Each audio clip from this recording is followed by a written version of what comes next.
নমস্কার, আমি দিতির ইচ্ছে থেকে দিতি আবারও চলে এলাম তোমাদের সামনে। আজকে আবার অন্যরকম একটা ভিডিও নিয়ে। বহুদিন বাদে এলাম। কদিন তো তোমাদের সাথে দেখাও হয়নি, আমি ভিডিও দেইনি। তো আজকে হলো আমাদের অ্যানিভার্সারি, মানে শুভ আমাদের বিবাহবার্ষিকী। তো আমি তো তোমাদেরকে জানাচ্ছি, আজকে হলো ৩০শে নভেম্বর। তো ওই ৩০শে নভেম্বর দিন আমাদের বিয়ে হয়েছিল, যে আমি আর এই যে বাবাই পাশে চলে এসেছে।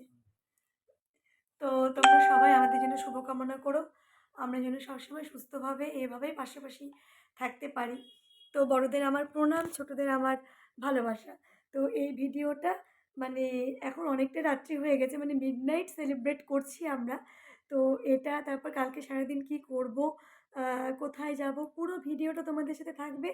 আশা করছি তোমাদের ভিডিওটা দেখলে খুব ভালো লাগবে। যদি ভালো লেগে থাকে তাহলে অবশ্য করে একটা লাইক, কমেন্ট আর ছোট্ট করে একটা সাবস্ক্রাইব করে দিও। তো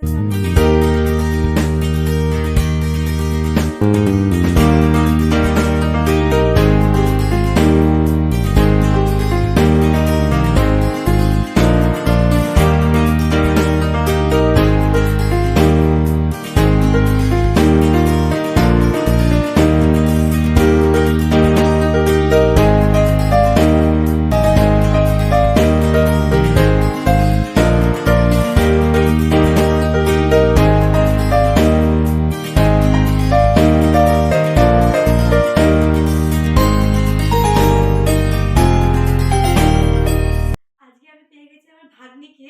ওকে বলেছি একটু ভিডিওটা একটু রেডি করে দে। তো এত সুন্দর করে ভিডিও করছে দেখো। বুড়ি একটু কেকটা দেখিয়ে দে সবাইকে। এই যে, যদি আমাদের কেকটা কাটা হয়ে গেছে, সেটাও আমি তোমাদের সাথে পরে শেয়ার করব। আর এই দেখো বাবাই নিয়ে এসছে, এই যে আজকের দিনে এই দুটো বাবাই নিয়ে এসছে। তো আজকে কিন্তু আমরা কোনো গিফট দিচ্ছি না, কারণ ওটা আবার সারপ্রাইজ হিসেবে আছে, ওটা পরবর্তী ভিডিওতে আসবে। তো চলো, আজকে আমরা মিডনাইটে জাস্ট একটা ছোট্ট করে কেক কাটলাম। তো এখানেই মানে থাকছে আর কি কেক কাটা অবধি। তারপর কালকে তো ইচ্ছে আছে একটুখানি কিছু করার, ঠাকুরকে পুজো দিয়ে শুরু করবো দিনটা। তো সেই পুরো ভিডিওটা তোমাদের সাথে থাকবে, আশা করছি তোমাদের ভালো লাগবে। তো চলো, সবাইকে টাটা, একটু কিছু বলে দাও।